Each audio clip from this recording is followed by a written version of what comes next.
అందరికీ నమస్కారం. ఈరోజు మనం ఆరోగ్య బీమా గురించి కొన్ని ముఖ్యమైన విషయాలు మాట్లాడుకుందాం. సాధారణంగా మనం చూసే డిస్కౌంట్ల కన్నా అసలైన విలువ ఎక్కడ దాగి ఉందో లోతుగా విశ్లేషిద్దాం. మనం సాధారణంగా ఏదైనా వస్తువు కొనాలంటే ఏం చేస్తాం? ఫస్ట్ మంచి డీల్ ఎక్కడుంది, డిస్కౌంట్ ఏమైనా వస్తుందా అని చూస్తాం గదా. అది బట్టలైనా, ఇంట్లో కిరాణా సామానైనా సరే. చాలామంది హెల్త్ ఇన్సూరెన్స్ విషయంలో కూడా ఇలాగే ఆలోచిస్తారు. కానీ అసలు విషయం ఏంటంటే, ఇన్సూరెన్స్ అనేది మన సూపర్ మార్కెట్లో కొనే వస్తువు కాదు. దాని ధరల విధానము చాలా భిన్నంగా ఉంటుంది. దీనికి కారణం, ఈ రంగానికి చాలా కఠినమైన నియమ నిబంధనలుంటాయి. మరి అలాంటప్పుడు అసలు తేడాలు ఎక్కడుంటాయో ఇప్పుడు చూద్దాం. ఇప్పుడు చూడండి, మీరు పాలసీని ఒక ఏజెంట్ దగ్గర తీసుకున్నా, లేదా నేరుగా ఆన్లైన్లో కంపెనీ వెబ్సైట్ నుంచి తీసుకున్నా, ధరలో పెద్ద తేడా ఏమీ ఉండదు. ఆన్లైన్లో ఖర్చులు తక్కువ కాబట్టి మహా అయితే ఓ 5% డిస్కౌంట్ దొరకొచ్చు అంతే. ఎందుకంటే ఆన్లైన్లోనే చాలా తక్కువకిస్తే మరి ఏజెంట్లు ఎలా వ్యాపారం చేస్తారు ఆలోచించండి. అందుకే ఇన్సూరెన్స్ ప్రొడక్ట్స్ ధరల విషయంలో చాలా కఠినమైన రూల్సుంటాయి. ఆన్లైన్లో అమ్మేవాళ్లు కూడా కంపెనీ డైరెక్ట్ ప్రైస్తోనే పోటీపడాలి. ఒకవేళ ఆన్లైన్లోనే విపరీతమైన డిస్కౌంట్స్ ఇస్తే ఇక ఆఫ్లైన్ ఏజెంట్ల పరిస్థితి ఏంటి? వాళ్లు అమ్మలేరు కదా. సో ఈ కారణాల వల్ల ప్రైసింగ్లో ఒక స్థిరత్వం ఉంటుంది. ఎవరైనా మీకు ఆన్లైన్లో భారీ డిస్కౌంట్ ఇస్తామంటే కొంచెం జాగ్రత్తగా ఉండాలి. సరే, డిస్కౌంట్లు పెద్దగా ఉండవని అర్థమైంది కదా. మరి అయితే అసలు వాల్యూ ఎక్కడ వెతకాలి? అది పాలసీ స్టిక్కర్ ప్రైజ్లో కాదు, ఆ ప్లాన్ స్ట్రక్చర్లో ఉంటుంది.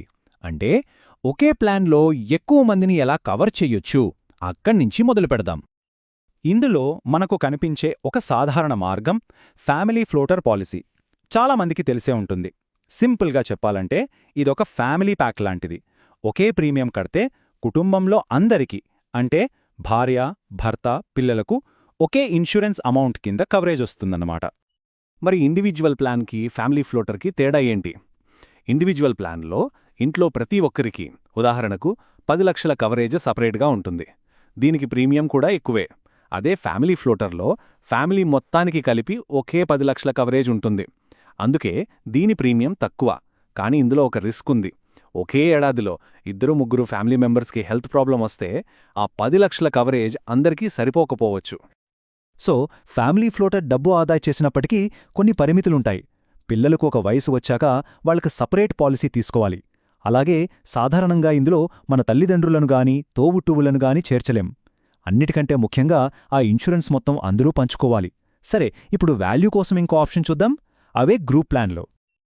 ఓకే, ఇప్పుడు మనం గ్రూప్ ఇన్సూరెన్స్ గురించి మాట్లాడుకుందాం. ఇది మనం ఆన్లైన్లో చూసే రెగ్యులర్ పాలసీలకి చాలా భిన్నంగా ఉంటుంది. దీన్ని కస్టమ్ కాంట్రాక్ట్ మోడల్ అని కూడా అనొచ్చు. అంటే ఏంటి? గ్రూప్ ఇన్సూరెన్స్ ప్లాన్ అనేది ఒక గ్రూప్ కోసం ప్రత్యేకంగా డిజైన్ చేసిన కాంట్రాక్ట్ అన్నమాట. ఉదాహరణకు, ఒక కంపెనీలో పనిచేసే ఉద్యోగులు లేదా ఒక బ్యాంక్ కస్టమర్లు, వీళ్లందరూ ఒక గ్రూప్. ఈ ప్లాన్స్ని మనం వెబ్సైట్లోకెళ్ళి నేరుగా కొనలేం. ఒక సంస్థ, అంటే ఆ కంపెనీ లేదా బ్యాంక్, వాళ్లే పాలసీ హోల్డర్గా ఉంటారు. మరి గ్రూప్ ప్లాన్ ఎలా పనిచేస్తుంది? చాలా సింపుల్. ఫస్ట్, ఒక బ్యాంక్ లాంటి సంస్థ తన కస్టమర్లందర్నీ ఒక గ్రూపుగా గుర్తిస్తుంది. తర్వాత ఒక ఇన్సూరెన్స్ కంపెనీ ఆ బ్యాంకు కోసం ఒక స్పెషల్ కాంట్రాక్ట్ తయారుచేస్తుంది. ఇక్కడ ఆ బ్యాంకే మాస్టర్ పాలసీ హోల్డర్. ఆ తర్వాత బ్యాంక్ ఆ కస్టమ్ ప్లాన్ని తన కస్టమర్లకు ఆఫర్ చేస్తుంది. అంటే ఇన్సూరెన్స్ కంపెనీకి మనకి మధ్యలో ఈ బ్యాంక్ ఉంటుందన్నమాట. మరి ఈ గ్రూప్ ప్లాన్లో లాభనష్టాలేంటి?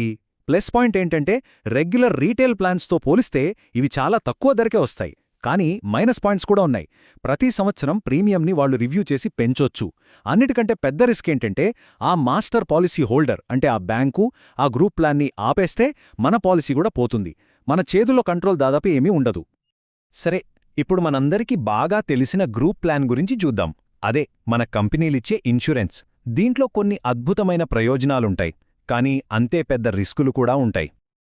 కంపెనీ ఇచ్చే ఇన్సూరెన్స్లో చాలా మంచి విషయాలున్నాయి. ముఖ్యంగా మనకు ముందు నుంచి ఉన్న జబ్బులను కూడా డే 1 నుంచే కవర్ చేస్తోంది. వేరే పాలసీలో లాగా వెయిటింగ్ పీరియడ్స్ ఉండవు. చాలా సందర్భాల్లో ప్రీమియం మొత్తం కంపెనీయే కడుతుంది. ఇంకా చెప్పాలంటే వేరే కారణాల వల్ల బయట ఇన్సూరెన్స్ దొరకని వాళ్లకు ఇదొక లైఫ్ లైన్ లాంటిది. అయితే నాణెనికి మరోవైపున్నట్టు ఇందులో కొన్ని పెద్ద రిస్కులు కూడా ఉన్నాయి.